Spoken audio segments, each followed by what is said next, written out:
Hello and welcome back to this week's Walk and Talk. I apologize, I'm out of breath. Neil and I walked up this giant mountain. I mean, it was huge. It's not a mountain, it's just a hill. It's just a hill. I mean, look how high up we are. There's even fog in the background. You can see how high up we are. Anyways, be sure to listen closely, especially about the CBDC. I'm gonna go on ahead. All right. I'll see you soon. Come on, Christian, pass me the thing. Let's get on with this. Oh, goodness. All right, well, welcome to this week's Walk and Talk. And have I got a good one for you? We have got some interesting ones. We're going to start with a couple of news articles or things going on in the UK. We're then going to jump over to the USA, and then we're going to wrap up with the interesting, not the boring, world stuff going on at the moment. But I do want to start with the CBDC because we've just had a new announcement out. Watch very carefully what happens here, because this is an announcement from the United Kingdom about what they call Britcoin. So Bitcoin with an R, Britcoin. And they're saying now that it's not going to be actually come out until the middle of this decade. So they're talking about 2025. I wouldn't be surprised if it came out earlier than that, just to let you know. I still don't think there's going to be a launch this year. I know a lot of people think it's going to be this year. Personally, I don't, not for the UK and not for the USA, because they're just not ready for it yet. But I've got to tell you some of the funny things that came out of it as well. But the main thing is, and this was from what's his name? Sir John Cunliffe. So he's the Bank of England's deputy governor. And he said that you're only going to be able to hold 10 to 20,000 pounds worth of the digital currency. And that's interesting, because I've got to be honest here. When people have asked me about this before and said, Neil, what if they put limits on it and restrictions on how much you can hold? And if I have said to you in the past, I don't think they'll do that. I really don't. Well, reverse what I said there, because they are basically saying that is what they want to do. They actually want to put these limits on it. So then it raises the question, well, what would actually happen then if you've got more than 10 or 20,000 pounds or dollars or euros in the bank when they make this transition? Because we're using the Bank of England here as an example, but you know they're all on similar paths and trajectories with this. So what you see with the Bank of England, you're going to see with others as well. And it does make sense. And I've got this really interesting theory on how this is all going to come about. And what I think is going to happen, and remember, save this video, whatever you need to do, take a note of it, because I think this is going to happen in, I don't know how many years time exactly, because it will be different for each country. And people are going to then say, oh, I remember when Neil said this. So here's what I think is going to happen. There's going to be some sort of a BBC News or whatever news it is for your channel. Breaking news, emergency announcement, something like that. And it's going to happen on a Friday. And you're going to have the Prime Minister, the President, whoever it is, come onto the TV, or it could be someone like the Fed chair in the US. And they're going to say, you know, my dear citizens, blah, blah, blah, blah, blah. They'll make it all official. Because of, and they'll blame it on someone, whoever they're going to blame it on, I don't know. Oh, we got some wind. We're at the reservoir now. I'll show you this actually as we're talking. So they're going to blame it on someone, and they're going to say, because of this person. So think of, you know, the current example. Because of Putin, all of our currencies have crashed, you know, and whatever else. So whoever it is, whoever the fall guy is at the time, all the currencies have had this massive liquidity crisis. There's been a sovereign debt crisis. There's going to be all these other things. And it's all going to happen very, very quickly. So that's how I see this happening. And then they'll say, but don't worry, because we've got the solution for you. Oh, I wonder what this solution might be. A CBDC. And they're going to convert your money, but not everybody will have their currency converted. Unfortunately, And we passed this great thing called bail-in law, not bail-out law, because last time it caused such upset, we said we'd never do it again. So sorry if the camera's shaking here. The wind is ridiculously, it's blowing me all over strong. So that's what they're going to say. And some people will lose their money. Actually, we're going to turn around and go the other way. There's too much wind here. It's going to destabilize the footage. So you think you've got a lot of money in your bank account. Well, what happens if they don't let you transfer all of it across when they launch this digital currency? That is what bail-in law is for. Now, I'm not saying you're all going to lose your money, which I know a lot of people think. I think some people will. They will lose their money and they'll never get back. But I think others who are in some of the bigger banks, perhaps, they'll receive this worthless stock, which is what bail-in is, gives you worthless stock. And then from the worthless stock, you will hold this for many, many years until the finances improve in a decade or something like that. So if you don't have a decade, some of you who are older that watch the channel, then just think about that now and take the right precautions. There's Kristin down there. I think she's about to get the drone out of her bag. But a couple of other problems that they've talked about with the currency. Number one, they said that they're not going to be paying interest on this currency and that some of it will be destroyed at certain times, which I guess is similar to what they do at the moment, the central banks. But what if they start destroying your currency, or they put the social credit score, carbon credit score, and other limits and say that you have to spend this money by a set date. And if you don't spend the money by a set date, then you lose it. You see, this is the sort of thing that you can do with programmable currency, and that's the concern here. But I've got to tell you the one that made me laugh out loud. Let me read this out. This is an actual statement. But the biggest challenge we have right now is getting more diversity into the leadership team. that actually made me laugh. You know, it's one of those situations where you've got your cup of tea or your glass of water, you're drinking it, you're hearing it, and you spit it out. So they've got one of the most complex challenges mathematically, economically in the world right now, these different central banks. And their biggest challenge is not solving this mathematical problem and the implementation problem. It's recruitment. Yes, it's recruiting people into the team. This sort of stuff just baffles me. I love hearing it because I find it so amusing that people now listen to that and buy into it. But it just shows the sort of intellect level of people these days when they hear it and they say, oh gosh, this is the biggest problem. But sticking with the UK then, we got another story out today. Let's look at the reservoirs we talk actually.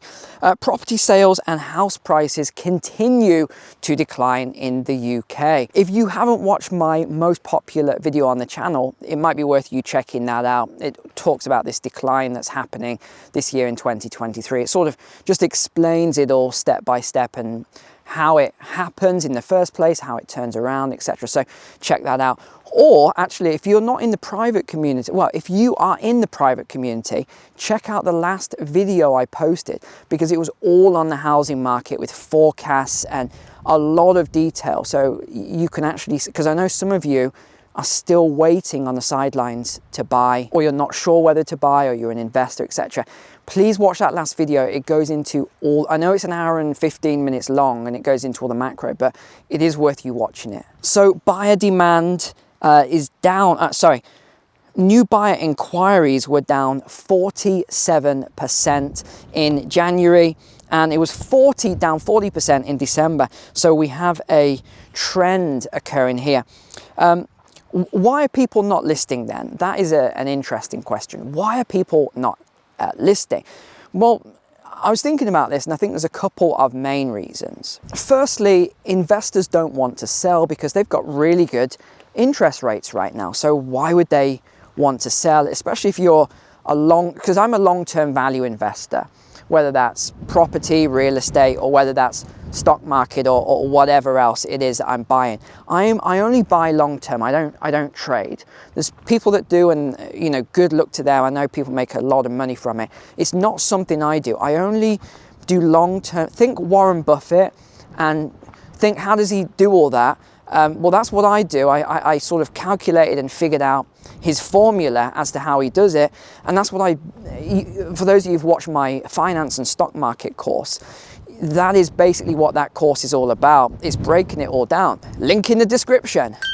But anyway, coming back to this example then, if you are a homeowner, right, why would you, if you've got a 2 or 3% mortgage rate, why would you sell to move to another house where you're going to have to get a new mortgage and you're going to end up paying more for less of a house? You wouldn't. So I think this is why we're seeing very, very low inventory at the moment. And I think this is more prevalent in the USA as well, where you have 30-year mortgages.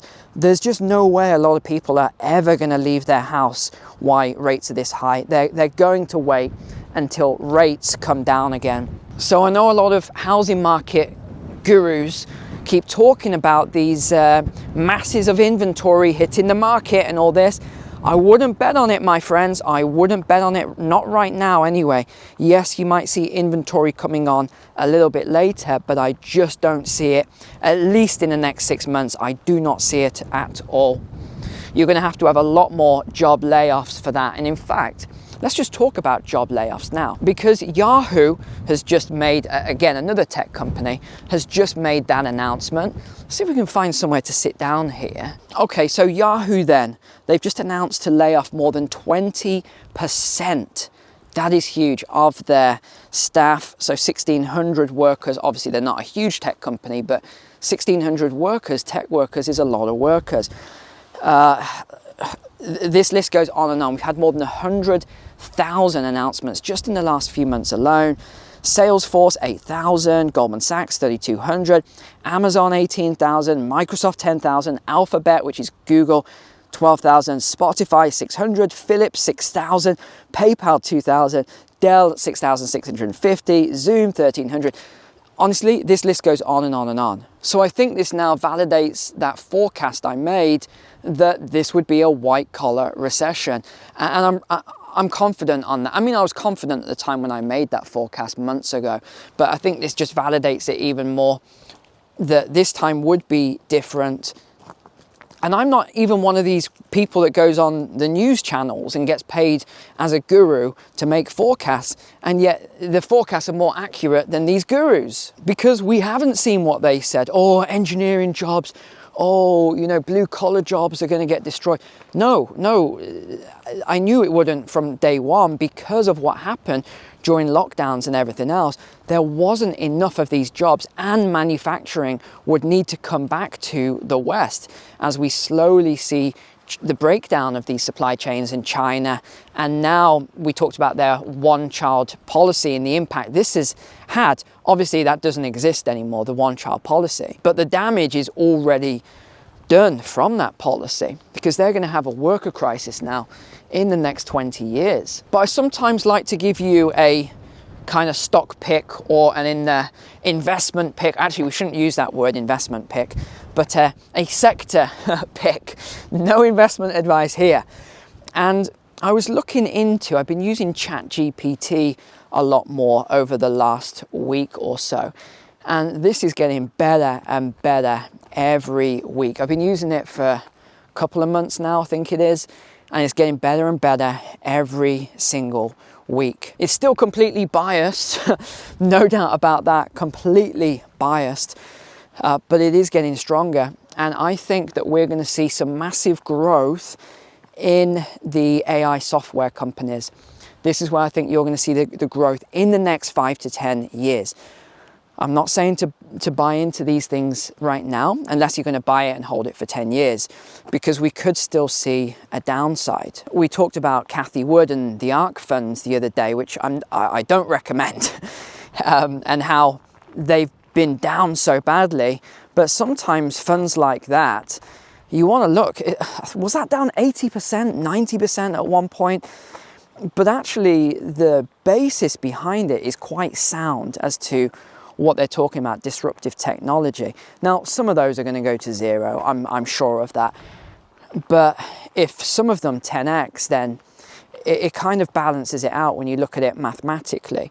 And I think some of them are going to do well. I think some of these disruptive tech companies are going to do well, and AI is definitely one of them. But will they do well this year? That is the gamble. I'm still going to wait, especially on the sort of growth tech kind of side. I'm still going to wait until a little later in the year, because we need to see what happens here.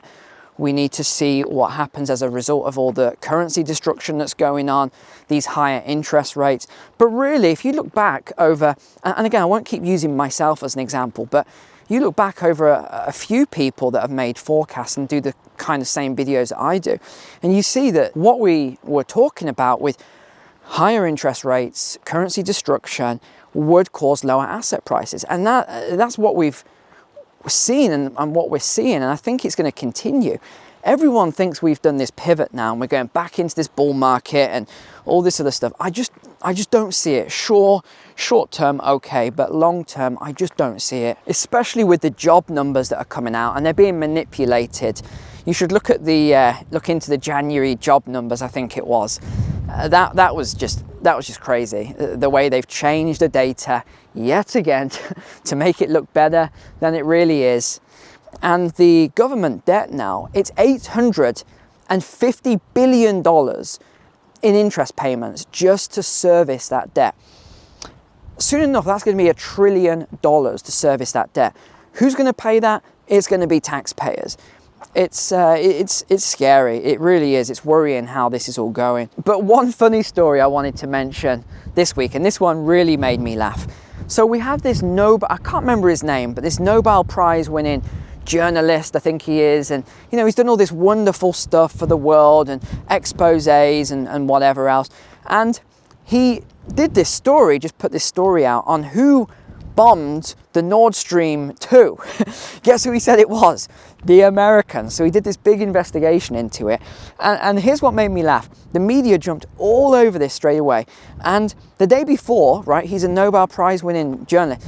They put him out and they give him the title discredited journalist. Discredited journalist. Oh, that made me laugh so much. Because as soon as you say something against the narrative, they will give you a label like that, discredited. So the day before, hero, but as soon as you say something like that, discredited. And he had all this evidence for it. And if you remember, I did a video on it and I pretty much laid out the same evidence for the US and the UK, but now it's sort of more. And here's the other thing, you've got to bear this in mind. If you think about the WEF and everyone else right now, what do they say their biggest priority is in the world? It's green, isn't it? It's climate and everything else. That explosion released more methane in, the short space of time it was going than anything you can ever imagine. I mean, it was so big that I can't even quantify how much was released. And it was also the biggest terrorist incident ever, they're saying. The biggest terrorist incident ever. Well, I don't know, I think we could give a couple of other ones, but that's what they're saying. And yet, the investigation was a small team from a Nordic country that did it, and then they said they're not going to release the findings. Oh, okay. No one else is interested. Doesn't anybody want to know who bombed the pipeline? Nope. Don't they want to know who caused all the methane? Nope. Don't they want to know who did the biggest terrorist incident ever? Nope. No one wants to know. And then when someone puts out a story, he's a discredited journalist. I wonder what happened there. I wonder. Oh gosh, these things, we've got to laugh about them because they're so bad. They're so crazy and nefarious that we have to smile, or I have to smile, or else it will drive me mad, this stuff. It will make me so annoyed. So that's why I laugh all these things off. I have to. Okay, let's wrap up then with the last few sort of clips around the world. We'll turn this way. I can see Kristen in the background there. If you can see her, she might be blurred out a little bit. But last few articles then. Social credit Brazilian style. So universal basic income is coming in, UBI. But to get it, and this is not just like a rumor, this is the new leader of Brazil saying this in a video. He's saying to get it, you have to be vaxxed with all the vaxes that the government tells you. So you want your UBI. I wonder if that might be a sign for the rest of the world. You want your monkeypox? No, thank you. Well, you've got to get it if you want your UBI. But I need a job. Sorry, AI took all your jobs. Oh, darn it. But at least Switzerland seems to be fighting back against the CBDC cashless society. It looks like they're about to vote on it. They want to keep their banknotes and coins forever. UK strike calendar then, gosh, February and March in the UK is going to be pretty brutal yet again. I'm glad this mail strike is over, but I still can't post my international package. Royal Mail will not take my package yet. They keep saying, no, not yet, we've got this massive backlog. Okay, whatever. But who else is going to be striking? Educators, health, transport. Yeah, because that's exactly what we need. More health strikes, as if it isn't bad enough and collapsing as it is. We need more. We need more. And wood burners, we've always got to mention wood burners, haven't we? My favorite source of highly dense hydrocarbons efficient wood burners. What did I say? What did I say a year ago? That they will try and make these things illegal. Well, if you want to install a wood burner now in London, if you live in London, so new build or a refurbishment on your property, you cannot. It is now Sadiq Khan. I can't even remember what his name is now. How long has he been mayor, by the way? Seriously, how long has that guy been mayor of London? Is this like a lifetime position or something? But anyway, he's passed a law. He said it is now illegal, according to his words, to install a wood burner. So good luck, because that's going to spread. All these things are spreading, by the way. People keep asking me about, you know, oh, why did you buy this new property on the Isle of Man? And, you know, that everyone wants to know about the plans for self-sufficiency and everything. By the way, I'm going to hold a mastermind. I don't know when exactly, but I'm going to hold a mastermind once the property is not fully done, but at least 50%. And already I'm starting to put it in the private community, the journey. So I'm going to start putting the refurbishment in and everything that I'm doing. It's going to be super cool. I'm so excited for it. But yeah, you're going to see all this stuff spreading. It's already spreading. It's going to get worse. They're going to keep. This is why I want to be out the way. Just look at this. How many people can you see right now? This is what I like. And I know not all of you are like this, and you probably feel worried living on your own out the way. But for me, I prefer it. And I much prefer the self-sufficient life. I really do. Zero crime, zero problems. Do what you want on your land. Yes, please. Thank you very much. But finally, I've got to tell you this one. I have to tell you this one. We all wondered what happened to Dr. Fauci. We're using some code words here. We all wondered what happened to him. He just disappeared off the radar. Where did he go? Well, he has a new job now, apparently. Well, not apparently, he does have a new job. This is a fact. What is his new job, you may ask? His new job is he's a motivational speaker for $100,000 per speech. Yes, $100,000 per speech. A man that was just a normal guy before wasn't, I mean, he had a fair amount of money, but he wasn't the wealth level he has now. Gosh, the amount of money this man now has and earns a year, and all of his other royalties and stuff, unbelievable, unbelievable. So yeah, if you want a motivational speech by that gentleman, that's too polite of a word, then yeah, you can go and watch him. 100 grand per speech. Crazy, crazy talk. All right, let's wrap it up there. Thank you so much for watching today. Take care. God bless you guys and your community and your family. I hope you are good. I hope you're not suffering with too many of these new crazy things that keep coming out, and it is going to get worse. Remember, just keep preparing. I keep making these videos for you so you can always see. Check out the finance course in the description below. Check out the private community. And remember, yes, there is a long waiting list on this, but if you ever want a one-on-one call with me, you can do that as well. Link in the description. All right, take care. See you soon. Bye. Bye. See you later.